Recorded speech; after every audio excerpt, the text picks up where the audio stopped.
All right, Novak, at this time last year, you were injured, unable to compete in this tournament. If I would have gone back to that time and told you you'd be standing here today, the 2018 U.S. Open champion, what would you have thought? I'll take it. I'll sign the contract right away.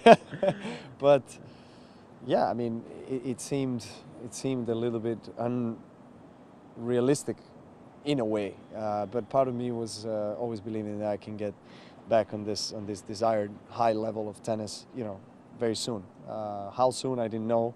But seeing, and feeling the way I felt on the court, seeing how I played, it was hard to believe that, a few months later I'm going to be holding, 2 Grand Slam trophies within 2.5 months and making history in Cincinnati. So it's quite a phenomenal feeling, and I'm very grateful for it. Now, the last 2 times you've won Wimbledon and the U.S. Open in the same year, you went on to win the Australian Open the next year. So is dominant Djokovic back? I don't know. You tell me. I just feel blessed to be alive, and to be part of this moment. I just try to cherish it. I still haven't had a chance to really be with my family, my team, to celebrate. And obviously now time comes for a little break, and then back to the office. Back to the practice courts. And I think people see us performing here in this wonderful courts and stage.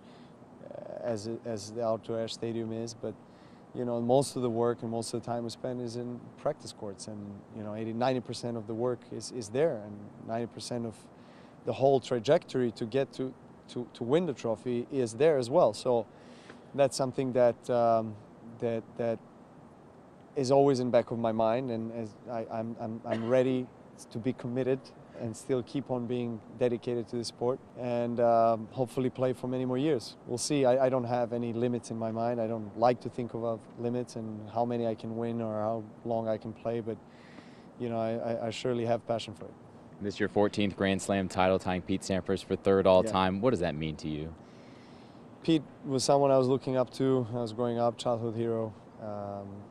I was 4 or 5 when he won his first championship, I think, in Wimbledon, and it was the first image of tennis I saw on the TV, and it was in a small place back in south of Serbia in one mountain where my parents used to have the restaurant, and it's where I grew up. And I asked my father to buy me a racket, and the rest is history. And to be now side by side with him and 14 slam wins, it's quite amazing.